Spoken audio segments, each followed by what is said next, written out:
Pedir que você abra a sua Bíblia na carta de Paulo aos Filipenses, capítulo 4, verso 4.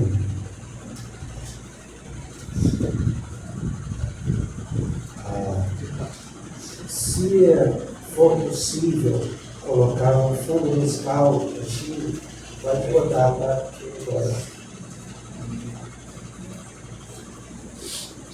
Filipenses capítulo 4, verso 4, diz a palavra do Senhor: alegrai-vos sempre no Senhor.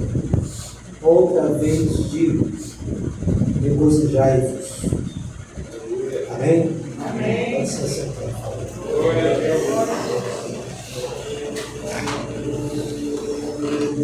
Eu sou grato a Deus por estar aqui essa noite. Convite pelo pastor Samuel, pela igreja, pela confiança que estamos ministrando a palavra do Senhor. Pedi ao meu pastor Rodrigo, para que eu pudesse estar aqui hoje, ele prontamente me autorizou. Dar um abraço dele para os irmãos, para o ministério. Fico feliz de poder estar hoje aqui, acompanhado com a presença do meu pai, pastor dos Bastos, que me instruiu no caminho do Senhor. E se alguma coisa eu aprendi com Deus, não se deve pelos seus ensinamentos. Fico também muito feliz de poder estar hoje com o pai da minha filha, 11 anos de idade, vai fazer 12, crescendo na presença do Senhor. Graça e conhecimento, para mim é uma honra e um orgulho saber que estou aqui em 3 gerações da minha família. Meu pai, eu e a minha filha. Glória a Deus. A carta do apóstolo Paulo aos Filipenses, ela também é muito conhecida. Muito provavelmente algumas pessoas aqui, se não todas, já devem ter ouvido falar desta expressão, que a carta aos Filipenses é uma carta de alegria. Somente na carta de Filipenses nós encontramos a palavra alegria ou algo parecido com ela, como regozijar-se. Está relacionado também à alegria, em média 16 vezes, a depender das traduções, obviamente. A carta da alegria do apóstolo Paulo, ela é muito interessante. Ele nos faz um convite: regozijai-vos sempre no Senhor, ou alegrai-vos sempre no Senhor. Outra vez vos digo, ou novamente vos digo, alegrai-vos. Alegrai-vos. Capítulo 4, verso 1, por exemplo, ele diz: portanto, meus amados irmãos e muito saudosos, minha alegria e coroa, assim, amados, permanecei deste modo firmes no Senhor. O apóstolo Paulo ele vai tratar a igreja de Filipenses como motivo de sua alegria. Ele fala sobre alegrar-se no Senhor. Ele diz que a igreja de Filipenses é uma igreja que dá a ele alegria. Ele fala sobre alegrar-se nos momentos das dificuldades. É uma carta que fala sobre alegria no Senhor. Todavia, quando nós olhamos para a história do apóstolo Paulo, nós vamos ver que o apóstolo Paulo passou por 3, obviamente mais do que estas, mas as mais longas, 3 prisões na sua vida. A primeira prisão de Paulo foi em Cesareia, quando os judeus disseram que ele blasfemou dentro do templo. Não havia acontecido isso, mas por causa desta mentira, levaram ele preso para Cesareia, onde ele passou aproximadamente 2 anos preso. Depois disso, ele vai para a sua primeira prisão em Roma, onde ele fica preso do ano 60 ao 62, nós temos a terceira prisão de Paulo, que é quando ele definitivamente diz, por exemplo, na sua segunda carta a Timóteo: combati um bom combate, acabei a carreira e guardei a fé. Desde já está preparada para mim uma coroa incorruptível, que me será entregue pelo meu Senhor, pelo meu Salvador, pelo meu Cristo. A carta de Filipenses, ela é escrita na época em que Paulo está aprisionado pela segunda vez. Ele está em Roma. É sabido que ele está em Roma porque Filipenses 1,13 diz: as minhas prisões em Cristo se tornaram conhecidas de toda a guarda pretoriana de todos os demais.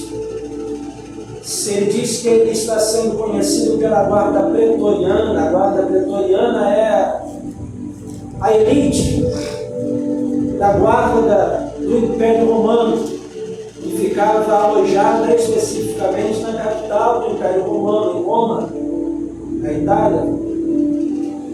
Paulo, nesse momento, está passando pela sua primeira prisão em Roma, uma prisão dentro de uma casa, acorrentado a um outro guarda, mas ainda não impedido de pregar o Evangelho ou receber visitas. Quando nós falamos da última prisão de Paulo, a segunda prisão em Roma, ele já está preso no calabouço, em um lugar úmido, desprovido de luz, insalubre, aonde muito provavelmente qualquer prisioneiro ficaria doente por conta do ambiente, que não somente era cheio de umidade, fungos, ausência de luz, alimentação precária, mas também tendo que conviver com seus próprios dejetos, tendo que conviver com ratos, com outros seres que obviamente trazem doenças. A primeira prisão de Paulo em Roma é dentro de sua casa. Ele pode escrever cartas, ele pode receber visita. E é exatamente aqui nesta prisão que ele escreve 4 cartas emblemáticas: Efésios, Colossenses, Filemão e a última, Filipenses.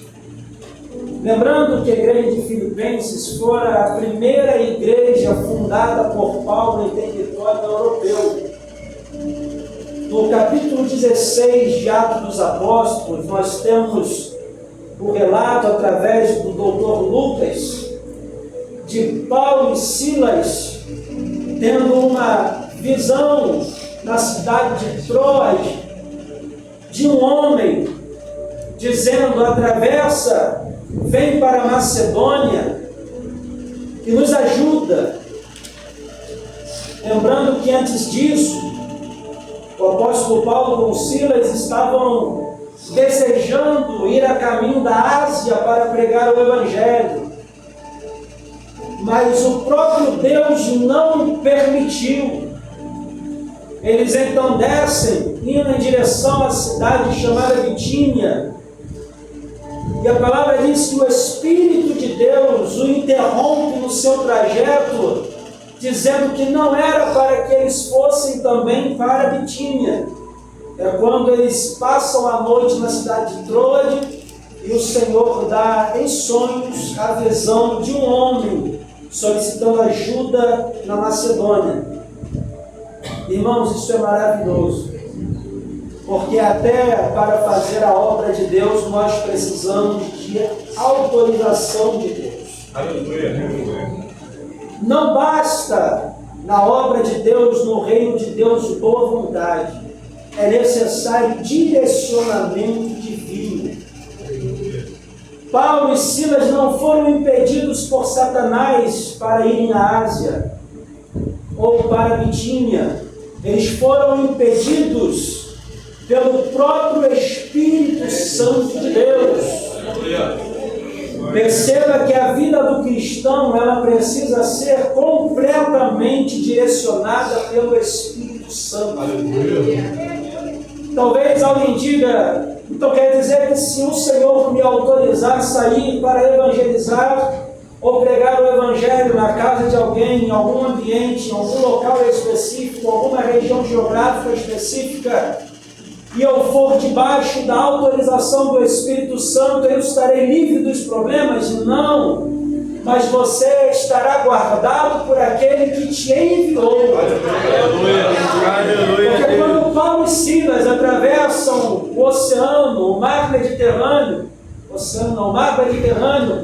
indo em direção à Macedônia, eles descem em Filipos, cidade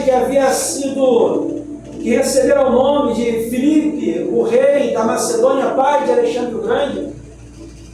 E quando eles chegam naquela cidade, eles se hospedam numa casa, e por ser uma cidade gentílica, pelas palavras ditas por Lucas em Atos 16, aparentemente não haviam sinagogas naquele lugar. Porque era costume do apóstolo Paulo, quando nós lemos Atos dos Apóstolos, aos sábados, ir a uma sinagoga judaica para pregar as boas novas, o Evangelho, àqueles que quisessem ouvir e receber. Mas quando eles chegam em Filipos, eles entram numa casa para se hospedar, e quando eles saem no dia seguinte, eles procuram um local para buscar a Deus. E eles encontram um local à beira de um rio. Quando eles ali se reúnem e começam a buscar ao Senhor, irmãos, isto é maravilhoso. Porque eles vão para aquele local à beira do rio para buscar a Deus. Eles não foram para ali evangelizar. Mas a Bíblia diz que mulheres que iam trabalhar lavando roupas, entre outras coisas, começaram a cercar Paulo e Silas. E foi quando eles começaram a falar do Evangelho de Cristo.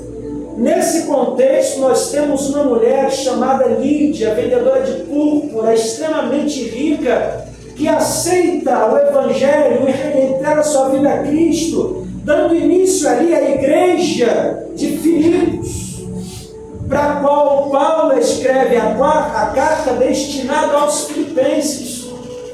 Eu quero aqui, irmãos, trazer a nossa reflexão de que quando nós estamos debaixo da autoridade de Deus, do poder do Espírito Santo e do direcionamento de Deus, quando nós estamos exalando o bom perfume de Cristo, ainda que não venhamos abrir a nossa boca para pregoar o Evangelho, como aconteceu à beira daquele rio, automaticamente as pessoas começam a vir até nós, atrás da vida que lhes falta, mas em nós sobeja, porque Cristo em nós é vida. Perceba que Paulo e Silas não estão pregando o Evangelho, mas as mulheres começam a cercá-los, e quando eles começam a pregar, irmãos, a graça de Deus, ela atrai. A presença de Deus é o perfume agradável de Cristo nas nossas vidas.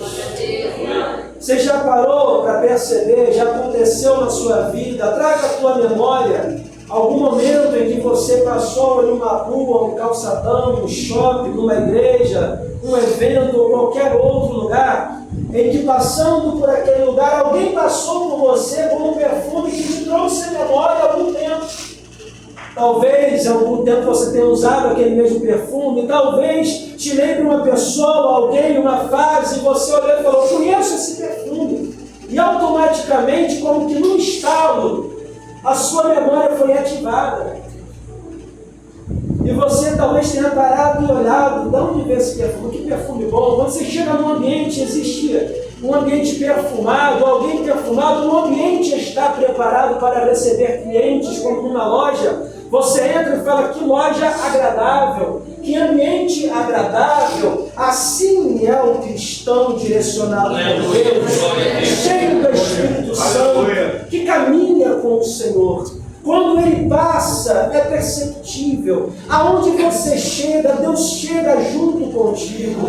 Porque sobre nós também repousa a promessa que foi feita a Abraão. Aonde tu pisares, eu piso com você. Aleluia. Aonde tu puseres as tuas mãos, eu irei abençoar. Aleluia. Quando nós estamos debaixo do poder, da autoridade, da direção de Deus, a obra de Deus floresce.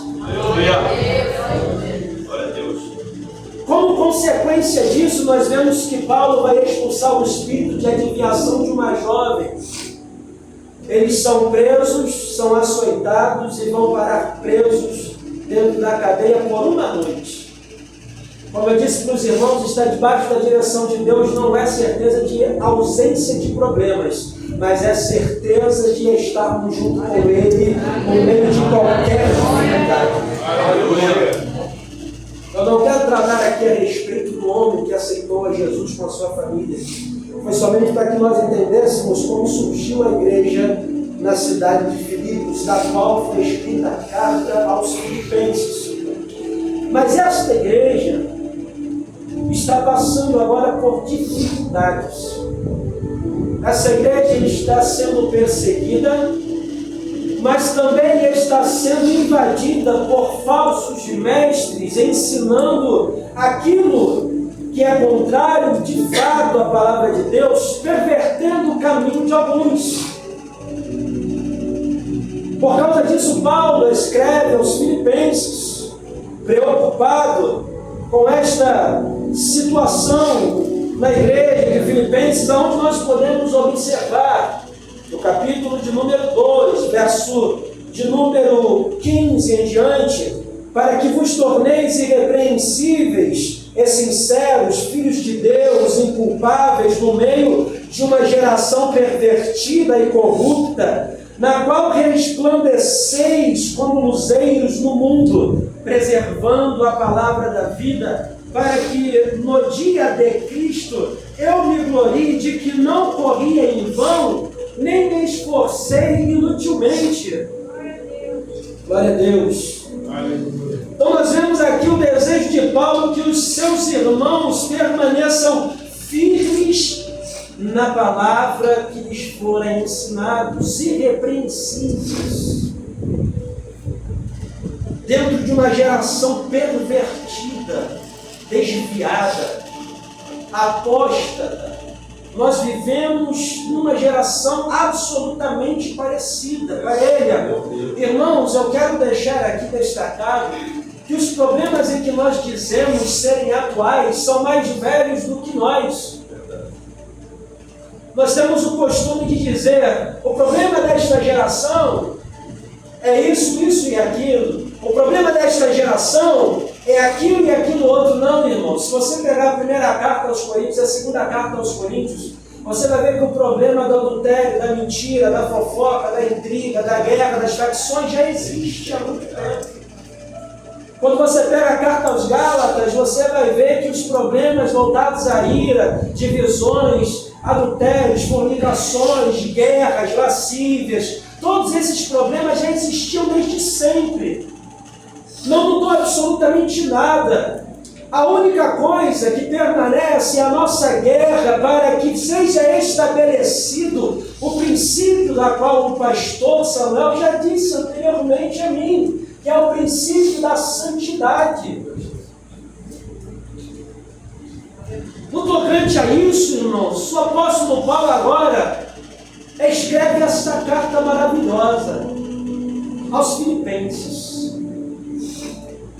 A única igreja, quando nós lemos a carta aos Coríntios, nós vamos ver que o apóstolo Paulo, ele, para não ser pesado, abria a mão das ajudas financeiras das igrejas. Mas a igreja de Filipenses, eles simplesmente rejeitaram este pedido do apóstolo Paulo e mandaram Epafrodito, junto com Timóteo, com ajuda financeira para Paulo. E é interessante porque a viagem foi tão longa e tão difícil que quando Epafrodito chega com febre doente, mas chega com ajuda para o homem. E isto ficou gravado no coração, na memória, na alma do apóstolo Paulo. E é por isso que ele escreve falando sobre alegria, ele se alegra com a igreja, ele quer que a igreja permaneça com este espírito, com esta vontade, com esta intenção, com esta inclinação a auxiliar o reino, a obra de Deus em toda e qualquer situação. Na sua dos seus momentos em que Paulo se sente abandonado, rejeitado, ele recebe não apenas uma vez, mas mais uma vez a visita auxiliadora daqueles que foram enviados pela igreja de Filipos. Só que o apóstolo Paulo está escrevendo a carta da alegria dentro de uma cadeia. O apóstolo Paulo que está dizendo no capítulo 4, verso 4, alegrai-vos sempre no Senhor. Aleluia. É o mesmo Paulo que está redigindo esta carta, acorrentado a um guarda, preso em uma cidade. Existe aqui um antagonismo, há um paradoxo, porque nós temos Paulo instruindo, aconselhando de maneira imperativa: regozijai-vos no Senhor, alegrai-vos no Senhor, ao mesmo ponto em que ele está preso, acorrentado, limitado, encarcerado. Percebe que a vida cristã ela é feita de um processo atrás do outro, paradoxal, porque o cristão ele vive todos os dias num processo de lutas, mas adorando a Deus. Aleluia. Guerras e exaltando o Senhor. Aleluia. Aleluia. Aí você talvez diga assim, mas eu no momento estou tranquilo. A minha vida financeira está estabilizada, o meu desenvolvimento profissional, acadêmico está a todo vapor. Mas nós não podemos nos esquecer de uma guerra que nunca se finda e nunca acaba por momento nenhum, a não ser no dia em que nós morremos. A maior guerra que o homem trava não é financeira, não é na sua saúde, não é nas suas demandas psicológicas, emocionais. As maiores batalhas que todo ser humano trava é diante de si mesmo na vida. É a constante guerra entre a carne e o espírito, que por incrível que pareça é expressada pelo próprio apóstolo Paulo, e chega a ser algo interessante, porque olha o que ele diz no capítulo 1, verso 20 em diante: segundo a minha ardente expectativa e esperança de que em nada serei envergonhado, antes com toda a ousadia, como sempre, também agora, será Cristo engrandecido no meu corpo, quer pela vida, quer pela morte. Aleluia, glória a Deus. Porquanto para mim o viver é Cristo e o morrer é lucro. Aleluia. Entretanto, agora aqui, irmãos, isso aqui é algo que me chama muita atenção. As palavras que nós iremos ler a partir de agora do apóstolo Paulo, elas são de uma grandeza e responsabilidade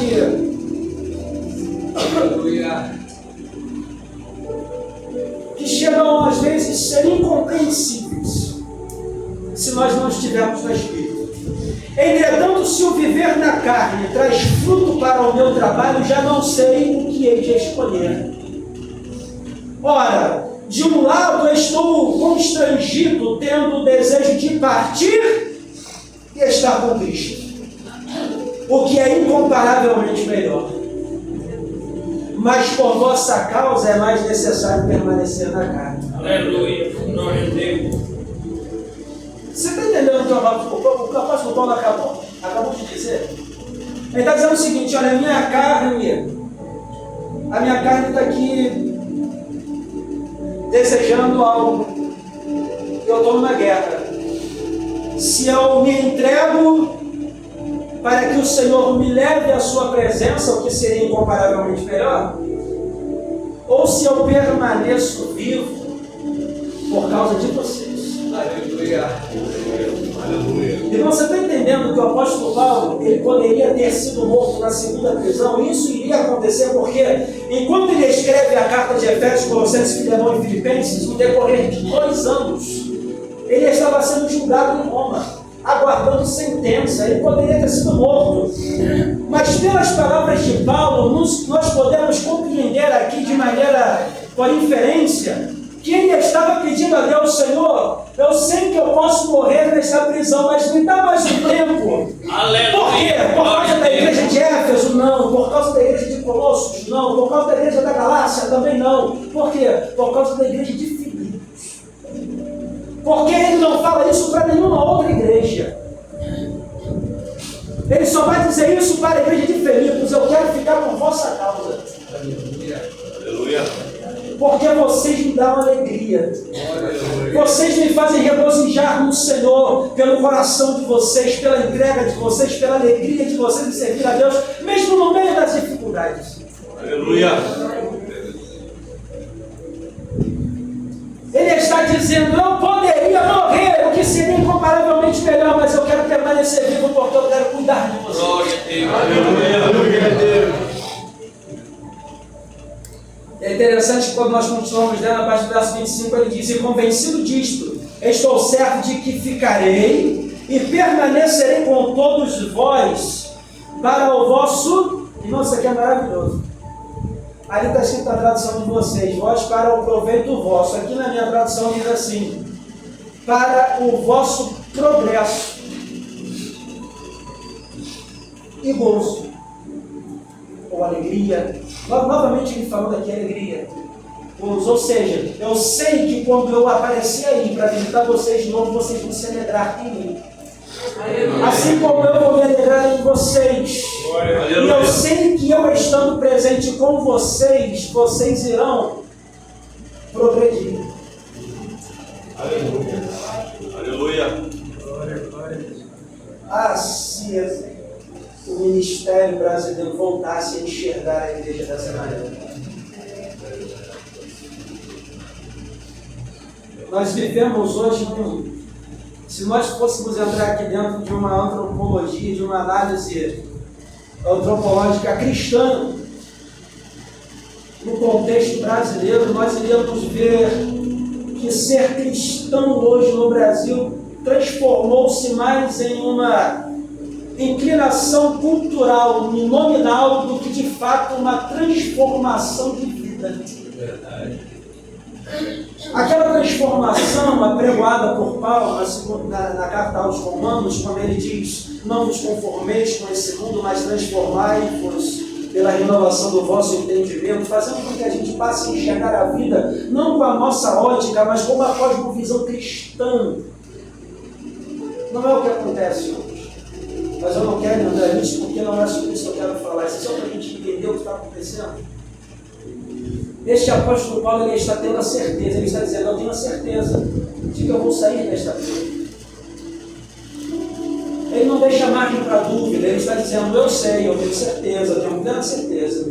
Estou convencido disto, estou certo de que ficarei e permanecerei com todos vós. Irmão, isso aqui é maravilhoso, porque o cristão é a única pessoa que existe na face dessa terra que tem a capacidade de olhar para a adversidade e dizer: você pode vir tentar me matar, mas eu estou convencido de que permanecerei de pé. Aleluia. E não morrerei, porque ainda há algo de Deus para ser feito na minha vida e através de mim. Aleluia. Aleluia. Aleluia, Deus. O que o apóstolo Paulo está dizendo na carta aos Filipenses, nós poderíamos até meio que comparar dentro de um caráter contextual de sua época, como se fosse uma espécie de estoicismo cristão.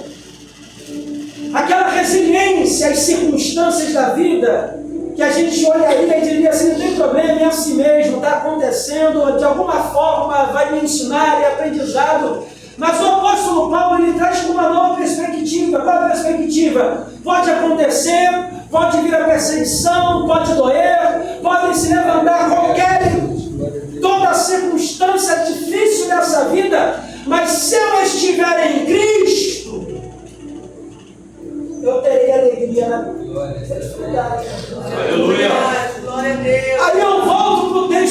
usamos aqui essa noite. Porque o apóstolo Paulo ele diz: alegrai-vos sempre. Eu vou pedir a sua participação por uma questão didática nessa noite. Gostaria que você pudesse ler comigo. Vamos lá. 1, 2, 3. Regozijai-vos sempre no Senhor. Amém. Falou. Obrigado. Presta atenção. Regozijai-vos. Segundo as ordens a regra gramatical brasileira, qualquer coisa que está entre vírgulas é para a gente saltar os olhos, porque tem a intenção de trazer um pouco mais de atenção a isso. Então presta atenção, ele está dizendo: regozijai-vos ou alegrai-vos, vírgula. Sempre.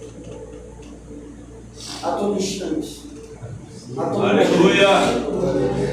Só que presta atenção, o apóstolo Paulo não está falando mero simplesmente de uma alegria emocional, de um sorriso estampado no rosto, a qualquer custo, por qualquer motivo. Já dizia uma canção muito bem escrita, que rir é bom, mas rir de tudo é desespero. E o crente que está em Cristo, que nasceu do Espírito, ele não anda desesperado, ele anda triste. O cristão que nasceu em Deus e conhece a Deus, quando o desespero bate a porta, ele faz como Ezequias, entra no templo, pega a afronta, o problema, a dor, a angústia, levanta para o céu e diz: Senhor, o problema não é meu, agora é teu. Aleluia.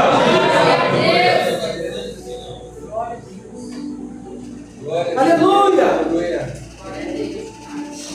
Então ele está dizendo: alegrai-vos, regozijai-vos sempre. Mas eu estou dizendo que não é uma alegria como uma emoção carnal, simplesmente porque ele diz: no Senhor.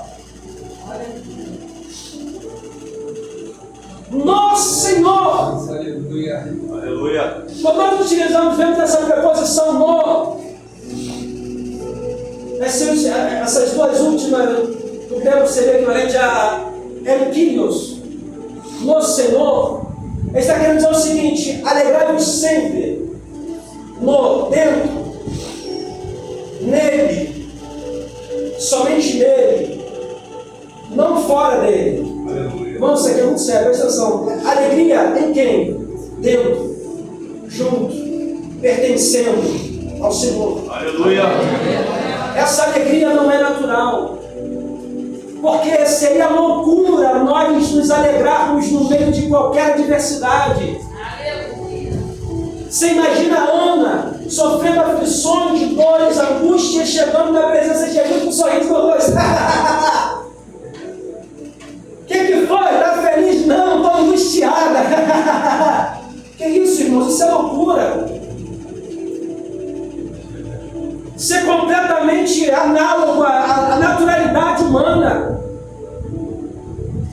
Quando estamos angustiados, é normal, é compreensível que choremos.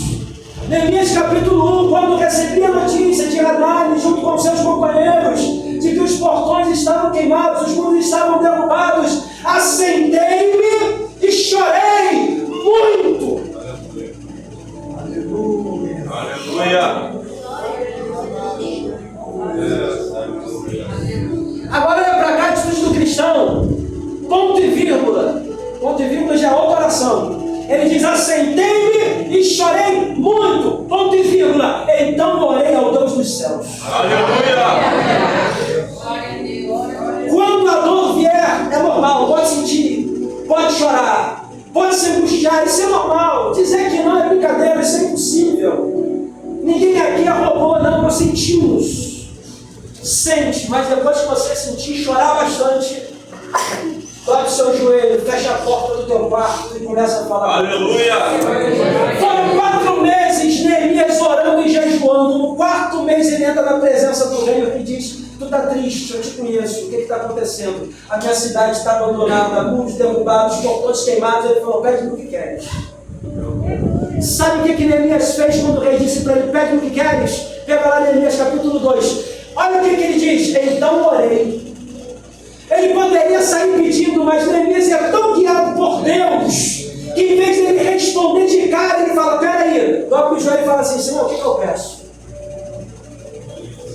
Aleluia. Senhor, o que eu peço? Deixa eu te lembrar o que está escrito no Evangelho de Efésios diz assim: assim como o vento, que não sabe de onde vem nem para onde vai, mas ele sopra, é todo aquele que é nascido do Espírito. Porque quem é nascido do Espírito não faz o que quer, não fala o que quer, não vai onde quer, não age por conta própria. Quem é nascido do Espírito aprende a pegar as suas demandas, colocar diante de Deus e fazer como Moisés. Se a tua presença não for comigo, a gente não sai daqui.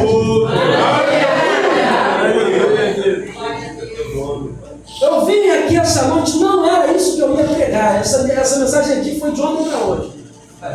Aleluia.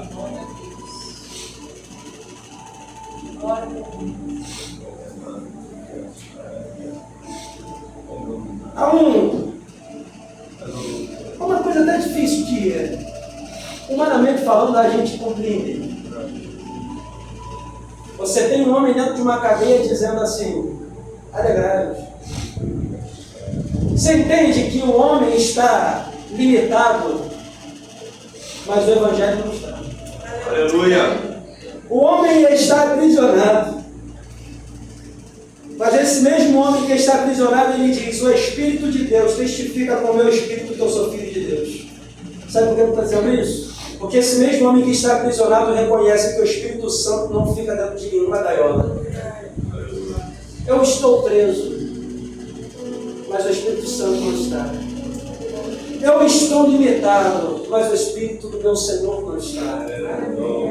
Eu estou dentro de uma casa encarcerado com um pretor amarrado do meu lado, mas ainda tenho uma mão para escrever.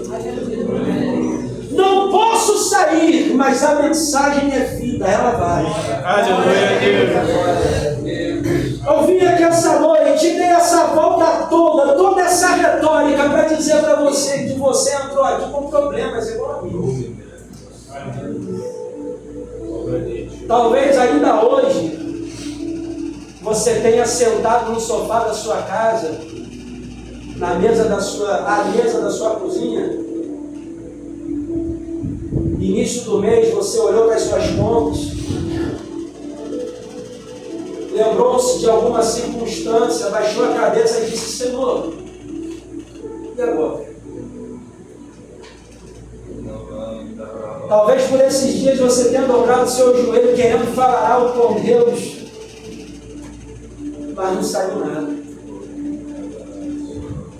E aí você começou a tremer, o rosto começou a queimar, a lágrima começou a descer,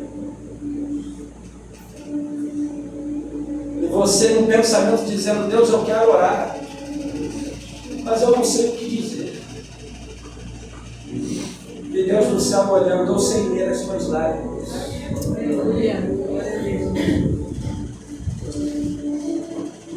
Esse mesmo versículo, quando ele diz: alegrai-vos sempre no Senhor, outra vez vos digo alegrai-vos, é o Paulo dizendo na sua dificuldade para crentes em dificuldade, que esta alegria que vem de Deus, ela é capaz de fazer duas coisas por nós. Versículo 6, pode colocar aí, capítulo 4, verso 6. Não andeis ansiosos de coisa alguma.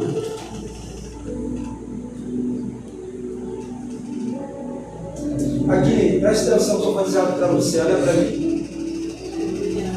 Preste atenção nesses sintomas aqui, olha.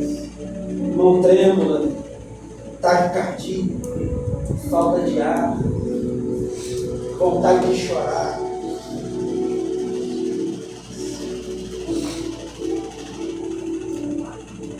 Às vezes alguns sentem dor no estômago, dor de barriga, ansiedade.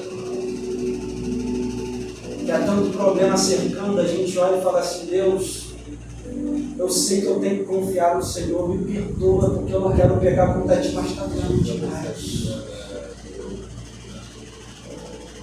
Tem circunstância que bate na porta da nossa vida, a gente não sabe nem o que fazer.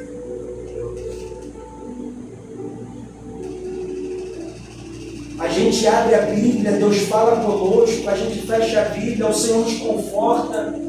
Aí daqui a um dia, daqui a mais alguns dias, ou daqui a algumas horas, começa a vir tudo na mente de novo. E aí você cai e vai no joelho de novo, Senhor, me ajuda. Me ajuda, Senhor. Me ajuda, Deus. Eu me lembro que essa semana, hoje é domingo, foi na terça-feira, na segunda-feira de manhã. Segunda-feira de manhã eu cheguei em casa no plantão. Falta de ar. Coração apertado. Quando eu chego em casa cedo, estava todo mundo ainda dormindo. Entrei, fui no banheiro, tomei um banho, troquei de roupa, botei um fundo musical, dobrei o meu joelho. E quando eu pensei em falar alguma coisa com Deus, só vinha lágrimas. Mas conforme as lágrimas vinham, eu senti a minha alma ficando leve. Leve. Quando eu levantei daquela oração, eu entendi porque o apóstolo Paulo diz para nós orarmos em todo o tempo. Porque é quando a gente dobra o joelho para descarregar as nossas circunstâncias diante de Deus. Olha o que diz a continuação do versículo 6. Em tudo, porém, sejam conhecidas diante de Deus as vossas petições pela oração e pela súplica com ações de graças. Você percebe que a palavra de Deus ela é estruturada de uma maneira argumentativa perfeita. O apóstolo Paulo aqui ele argumenta de uma maneira maravilhosa. Primeiro ele diz para você, não andeis ansiosos. Mas depois ele dá uma maneira de você não ficar ansioso. Apresenta as tuas circunstâncias e demandas para Deus, com orações e súplicas. Não esquecendo de dar ações de graças. O que é isso? Deus está vendo, mas eu te agradeço porque eu sou uma glória. Aleluia! Deus, a situação está difícil, mas obrigado, porque todo mundo me abandonou, mas o Senhor não me deixa. Deus, obrigado, porque a dispensa está ficando vazia, mas o Senhor é o Deus que mandou codorna no deserto.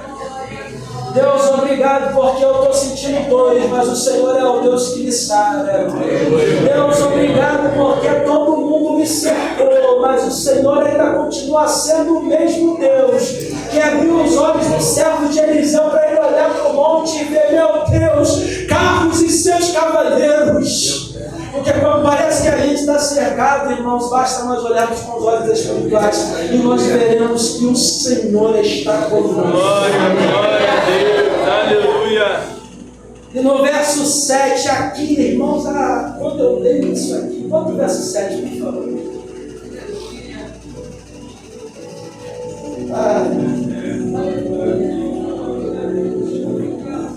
Aleluia, glória a Deus. Essa parte aqui, eu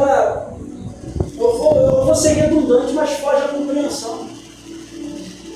Porque olha o que Paulo diz, e a paz de Deus. Irmão, olha só, ele está falando para você o seguinte: regozijai-vos sempre no Senhor. Eu digo de novo, estou falando novamente: regozijai-vos, alegrai-vos. Está difícil, eu sei que vocês estão sendo perseguidos, tem gente tentando trazer ensinamentos errados para a igreja, mas eu estou pedindo para vocês um conselho, um imperativo: alegrem-se do Senhor, independente da circunstância. Eu sei que vocês estão ansiosos, mas por favor, não andem ansiosos, Ele está cuidando de vocês. Apresentam o problema para o Senhor, com toda oração, com toda a súplica, dando ações de graças, porque eu tenho plena certeza que se vocês fizerem isso, a paz de Deus, Aleluia a Deus, que excede todo entendimento,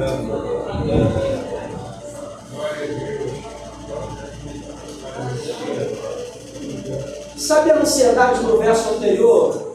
A ansiedade que tira a tua saúde, que tira a tua paz, que tira a tua alegria, que te faz chorar, mesmo quando você não quer chorar, que você não entende, de repente começa a vir a dor, você chora, que destrói a tua vontade de viver. Esse apóstolo Paulo está dizendo que a paz de Deus, que é incompreensível como entendimento humano, vai guardar o seu coração e os seus sentimentos. Olha isso, irmãos, olha o que está escrito na palavra de Deus.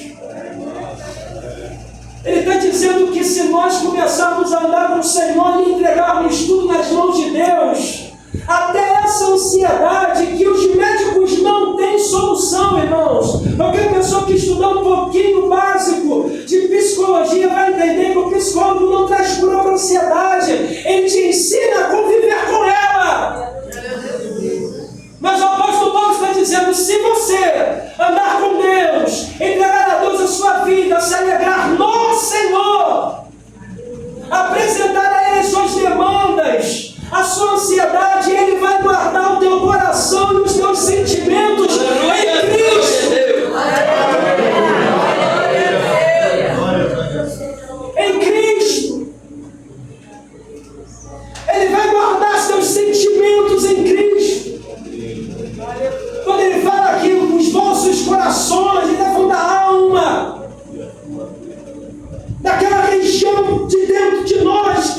perceptível aos olhos humanos, o nosso interior.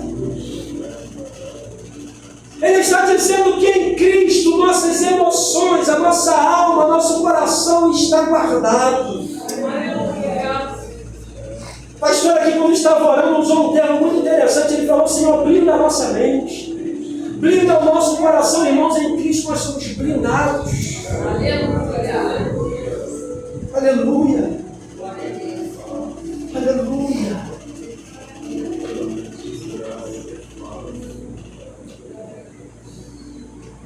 Os irmãos se lembram de um filme lá no início dos anos 2000 chamado Desafiando Gigantes?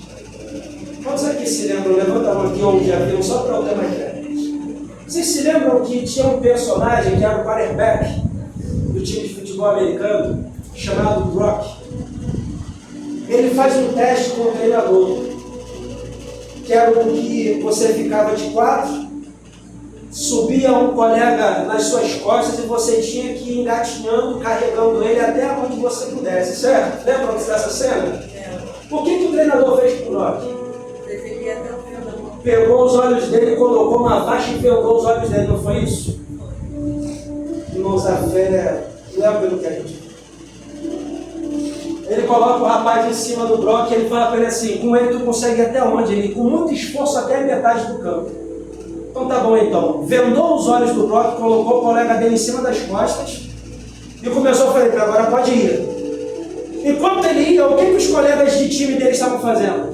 Que não sei o que, você vai conseguir não, isso vai dar certo. Daqui a pouco ele desiste: qual é, Brock? É muita coisa para você. Eles começam a rir. Só que chega uma hora que eles param de rir. O Brock não sabe o que está acontecendo, mas os colegas dele estão vendo. Enquanto ele vai engatinhando, chega uma hora que ele começa a suar e dizer: está doendo. O treinador dele diz para ele assim: olha, eu sei que está doendo, mas vem mais um pouquinho. Aleluia. Eu não estou mais aguentando. Ele falou assim: você aguenta assim, tu tem mais força do que você imagina. Vambora, vambora.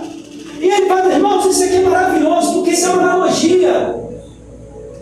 Muitas vezes Deus não vai nos pegar no colo, nem nos pegar pela mão. Ele vai vir do nosso lado dizendo assim: tem força aí que tu não conhece. Existe algo dentro de você que você não sabe. Mas Deus está doendo, eu sei que está doendo, mas vamos, você consegue. Deus, eu não vou aguentar, tu aguenta assim, rapaz. Eu não estou enxergando nada, eu sei, eu te ceguei de propósito. Aleluia.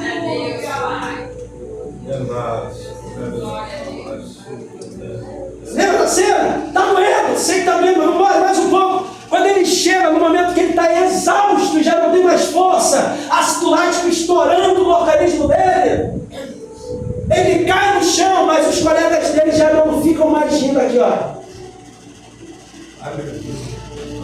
Isso. Quando tu começa, quando você fala assim, vou, tem gente que ri, né?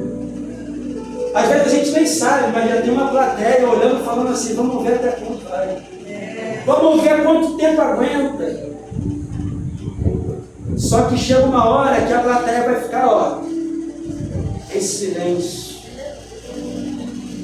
Quando ele cai exausto, você lembra da cena? Ele tira o lenço dos olhos do Brock e fala para ele assim: olha para trás. Quando ele olha para trás, ele tinha percorrido o campo inteiro. Aleluia.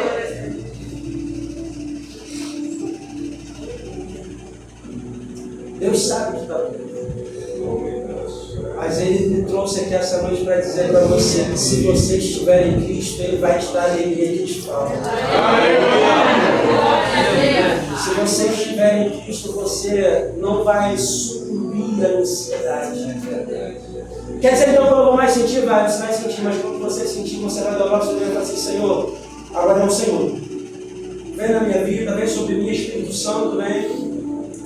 Irmão, eu sou provável para dizer para você que você vai sentir Deus tirando o peso das suas costas. Porque tudo isso que Paulo está dizendo, ele fala com conhecimento de causa. Eu pensei que eu não fosse ter mais nenhum versículo. Mas no próprio livro de Filipenses ele diz assim: posso todas as coisas naquele que me fortalece. Já tive roupa, mas já fiquei sem. Já tive muito o que comer, mas já passei fome. Já estive livre, já estive preso.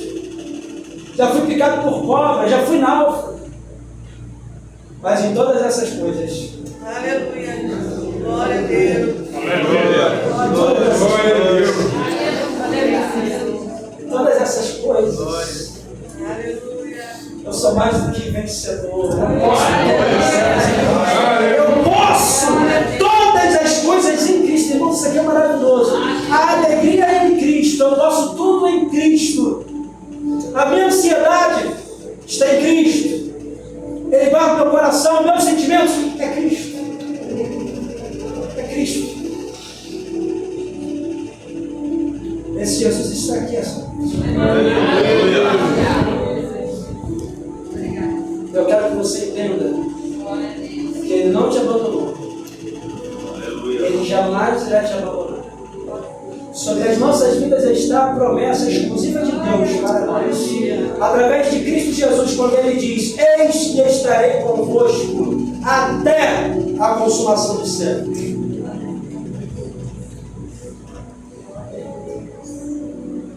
Nós precisamos aprender a nos alegrar em Cristo. Quando esse culto acabar, você for para a sua casa, você vai se deparar com a sua realidade de novo. Amanhã, segunda-feira, quando o dia começar, mais uma semana, você vai se deparar de novo com a sua realidade. Mas eu vou ficar muito feliz se a partir de agora, quando você começar a se deparar com a realidade da sua vida, você olhar e dizer assim: não é fácil, é difícil, é gigante, está doendo, mas eu não estou sozinho. Eu não estou sozinho.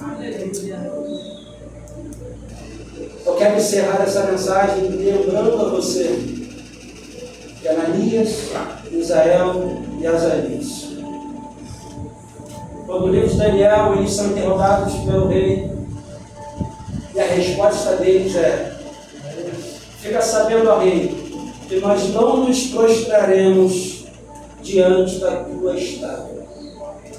E fica sabendo que o Deus a quem nós servimos, irmãos, olha só, eles não vão botar aqui uma possibilidade, não é uma possibilidade. Eles não estão dizendo, pode ser que Deus nos livre, eles estão dizendo, fique sabendo que o Deus a quem nós servimos nos livrará da tua fornalha. Isso aqui é maravilhoso. Me lembra até Abacuque, porque Abacuque ele diz o seguinte: eu sei que Deus vai fazer, mas ainda que a figueira não floresça. Esse ainda aqui é o seguinte: se por algum motivo Deus achar que não tem que ser feito, não tem problema, né? Aleluia. Ananias, Misael e Azarias dizem: fica sabendo, ó rei, que o Senhor a quem nós servimos nos livrará da tua fornalha, mas ainda que ele não faça isso, a gente não se toca. Acende a fogueira 7 vezes mais, pega os mais fortes, joga dentro da fornalha. Aqueles que jogaram morreram, mas quando Nabucodonosor olha, 21:3. Por que eu estou vendo 4? Aleluia. Eu pensei que fossem 3, mas eu estou vendo 4. E a figura desse quarto parece com o filho dos deuses. O Davi falou o dia que ele ia. Estavam lá os 4 rodeando a fornalha.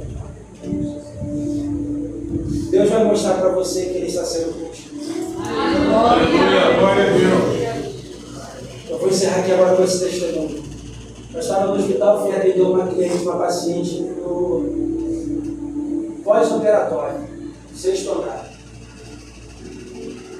Entrei dentro da sala, preparei o material, a menina recém-operada, a mãe e a irmã dela sentadas. E eu entrei cantando: o Espírito de Deus está aqui, operando em nossos corações, adorando o Senhor, porque Ele é o meu amigo, meu companheiro, eu trabalho com Ele, eu deito para dormir com Ele, eu tomo banho com Ele, eu vou no mercado com Ele, eu sento para comer com Ele. Mesmo sem sentir às vezes, mesmo sem ver, eu sei que está comigo. Aleluia. E quando eu fui chegando perto da menina para atender ela, com material preparado, ela começou a rir. E ela disse para mim: você está cantando? Eu falei: não. Está te incomodando? Se a senhora quiser, eu paro de cantar. Não, só achei engraçado. Começou a rir. Irmãos, a mãe dela olhou para mim, olhou para ela. Tudo bom, irmã? Ela está rindo. Aí eu olhei para ela e falei: o que foi? Eu estou incomodando? Ela falou assim: não, é porque você não sabe. A minha filha já morria há muito tempo. Aleluia. Desde quando começou esse problema dela, operou, saiu da operação para aqui, você não sabe quanto tempo a minha filha não esboça um sorriso. Ela começou a rir a mãe. Olha, filha, tua irmã está rindo de novo.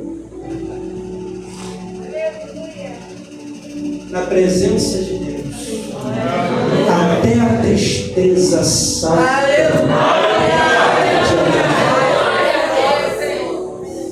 Aleluia.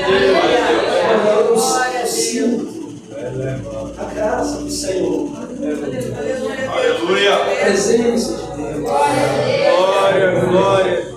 O Espírito Santo está agindo. Aleluia. Ele está nos mostrando com isso de que, de fato, na presença dele, irmãos amados, nós podemos até sentir o vento e a tempestade. A diferença é que nós olhamos para o canto do barco e vemos que Jesus está lá. Aleluia. E agradecemos porque no meio da tempestade Ele está conosco. E é aí que nós temos a certeza, nós temos alegria até na adversidade. O Senhor abençoe a sua vida. O Senhor abençoe a sua casa. O Senhor abençoe o seu ministério. Aleluia. O Senhor abençoe as suas finanças. O Senhor abençoe a sua saúde. O Senhor abençoe as tuas emoções. O Senhor abençoe a sua mente. Eu vou te convidar a ficar de pé para nós encerrar.